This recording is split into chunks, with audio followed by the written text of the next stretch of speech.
یعنی کہ کشمش کی مقدار دے سکتا ہے جس کا ریٹ 6,000 پہ مقرر کیا گیا ہے، اگر وہ دے سکتا ہے تو وہ دے، اور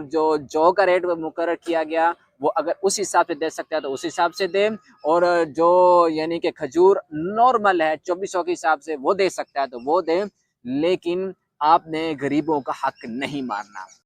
یہ چیز جو میں نے آپ کو ابھی بتائی ہے، گندم کے حوالے سے، جو کے حوالے سے، کھجور نارمل کے حوالے سے، کشمش کے حوالے سے، اور اجوا کھجور جو تھوڑی ایکسپینسو ہو جاتی ہے، ان چیزوں کے جو میں نے آپ کو ریٹ بتائے ہیں، یہ ایک فرد کے حوالے سے جو ہم فطران ادا کرتے ہیں اس کا ریٹ ہے۔ اگر ہم اپنے گھر کے افراد اپنی اسٹیٹس، اپنی حیثیت اور اپنے لیول، اپنے مقام، اپنے رتبے اور اپنے عہدے کے حساب سے دینا چاہیں تو اس کو ہم ملٹیپلائی کر سکتے ہیں۔ اگر ایک فرد ہے تو اس کا میں نے سارا آپ کو اسٹیمیٹ بتا دیا، تو پھر آپ ایک کی بجائے 2، پھر 3 یا 4 ہیں یا 5 ہیں یا 10 ہیں، تو اس حوالے سے آپ ملٹیپلائی کر کے جتنا آپ کا فطرانہ بنتا ہے آپ اس کو لازماً ادا کریں۔ اپنے اسٹیٹس، اپنے عہدے اور اپنی حیثیت کا لازماً خیال رکھیں۔ اگر یہ آپ اپنا خیال رکھیں گے تو اللہ رب العالمین اس حساب سے آپ کو بہت زیادہ دوہرا اور ڈبل، ٹرپل اور اپنے آپ کے اخلاص کو مد نظر رکھتے ہوئے بہت زیادہ ہی آپ کو اجر و ثواب ملے گا۔ یہ لازمی میری بات یاد رکھیے گا۔ اب اس کا ادا کرنے کا طریقہ کیا ہے، یہ کب ادا کرنا ہے، کس وقت ادا کرنا ہے؟ سیدنا عمر فاروق رضی اللہ تعالی عنہ جو تھے، ان کے طرف سے یہ حدیث ہم تک پہنچی، وہ فرماتے ہیں کہ شوال کا جیسے ہی چاند نظر آتا ہے، شوال کا چاند جیسے نظر آتا ہے، عید کی نماز کھڑے ہونے تک آپ نے اپنا فطرانہ ادا کرنا ہے۔ ایک تو یہ وقت ہے، اور انہی سیدنا عمر بن خطاب رضی اللہ تعالیٰ عنہ سے ایک دوسرا فرمان بھی مروی ہے کہ جو اللہ رب العالمین کے نبی صلی اللہ علیہ وسلم کا طریقہ کار انہوں نے جو بیان کیا وہ یہ تھا کہ ان کی طرف سے جو تعلیمات ملی، وہ فرماتے ہیں کہ جو فطرانہ ہے وہ عید سے 2 یا 3 دن پہلے بھی ادا کیا جا سکتا ہے۔ اب یہ دو طریقے سیدنا عمر بن خطاب رضی اللہ تعالیٰ عنہ کے ہمارے پاس موجود ہیں کہ ایک یکم شوال سے لے کر، جیسے ہی ہمیں شوال کا چاند نظر ہے تب سے لے کر عید کی نماز کے کھڑے ہونے تک، اور دوسرا کہ عید کی چاند نظر آنے سے پہلے 2 یا 4 دن جیسی آپ کو موقع ملے یا موقع کی مناسبت کے حوالے سے آپ فطرانہ ادا کر سکتے ہیں۔ اب یہ دینا کن کو ہے، یہ چیز نبی کریم صلی اللہ علیہ وسلم نے ارشاد فرمائی ہے کہ یہ غریبوں کو دینا ہے، محتاجوں کو دینا ہے، معذوروں کو دینا ہے، ضرورت مندوں کو دینا ہے، مساکین کو دینا ہے، بیواؤں کو دینا ہے اور یتیموں کو دینا ہے۔ یہ ان کا مال ہے، کیونکہ فطرانہ غریبوں کا حق ہے۔ اگر یہ ہم فطرانہ مساجد کو دے دیں، یہ فطرانہ مدارس کو دے دیں، یہ فطرانہ کسی ایجنسی کو دے دیں جو رفاہی کام کرتی ہو، فلاحی ادارے کو دے دیں، ان کو دینا بے حد غلط ہے۔ جو آپ کے محلے میں یا آس پڑوس میں یا جو مانگنے والے ہیں،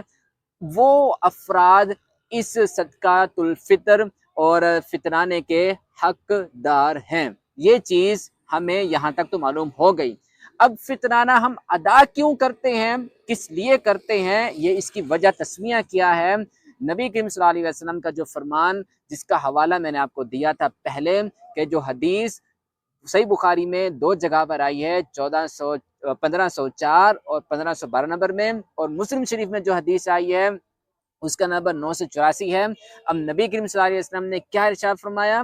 فرمایا کہ زکوٰۃ الفطری طہرۃ للصائم، فرمایا یہ فطرانہ یہ پاکیزگی کا باعث بن جاتا ہے، طہرۃ للصائم روزہ رکھنے والے کے لیے پاکیزگی کا باعث بن جاتا ہے یہ فطرانہ۔ پاکیزگی کا باعث کس چیز سے بنتا ہے؟ نبی کریم صلی اللہ علیہ وسلم نے اس کی آگے وضاحت بھی کر دی، من اللغوی والرفثی،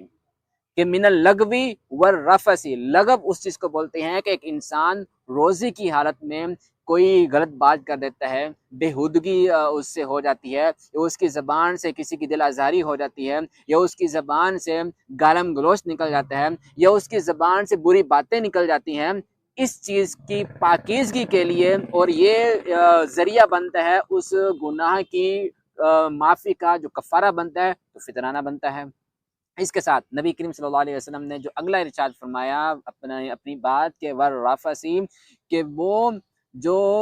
ایک انسان اپنی بیوی کے ساتھ روزے کی حالت میں ہم بستر ہو جاتا ہے، اپنی خواہش پہ کنٹرول نہیں کر پاتا، رفث ارسل میں بولتے ہی اسی چیز کو ہیں کہ اگر وہ اپنی بیوی کے ساتھ روزے کی حالت میں اگر ایسی کمی کوتاہی کر بیٹھتا ہے، اس سے غلطی ہو جاتی ہے، اس کا روزہ ٹوٹ جاتا ہے، اپنی بیوی سے مل بیٹھتا ہے، اپنی بیوی سے ہم بستر ہو جاتا ہے، تو یہ چیز اس کے جو روزہ ٹوٹ جاتا ہے اس کے اس گناہ کا کفارہ بن جاتا ہے۔ یہ چیز نبی کریم صلی اللہ علیہ وسلم نے فرمایا، اور اسی حدیث کے اگلے الفاظ ہیں، نبی کریم صلی اللہ علیہ وسلم نے فرمایا کہ اس کو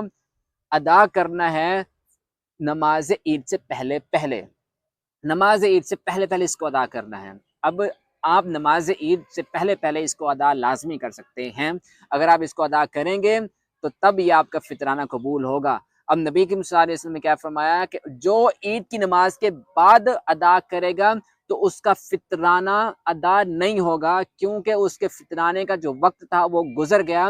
اب اگر وہ ادا کرے گا تو وہ اس کا صدقہ ہوگا، اس کی خیرات ہوگی، اس کا لوگوں کے ساتھ تعاون ہوگا، وہ فطرانہ ہرگز بن ہی نہیں سکتا۔ یہ چیز نبی کریم صلی اللہ علیہ وسلم کے طور طریقوں سے، نبی کریم صلی اللہ علیہ وسلم کے فرمان سے اور نبی کریم صلی اللہ علیہ وسلم کی تعلیمات سے، صحابہ کرام کی زندگی سے ہمیں سمجھ آتی ہے۔ اب میں نے اتنی چیزیں آپ کے سامنے رکھی ہیں، اگر آپ کو ایک بھی چیز سمجھ آئی ہے اور کوئی بھی چیز اگر آپ کو سمجھ نہیں آئی ہے تو آپ کمنٹ باکس میں جا کے اپنے خیالات کا اظہار لازمی کر سکتے ہیں، اور اپنے جو میں نے آپ کو بتایا ہے اس کے حوالے سے میری اصلاح بھی کر سکتے ہیں۔ تو آج کے لیے بس اتنا ہی، تب تک کے لیے do whatever you want to do man, but don't trouble your father, mother. Good luck and stay safe.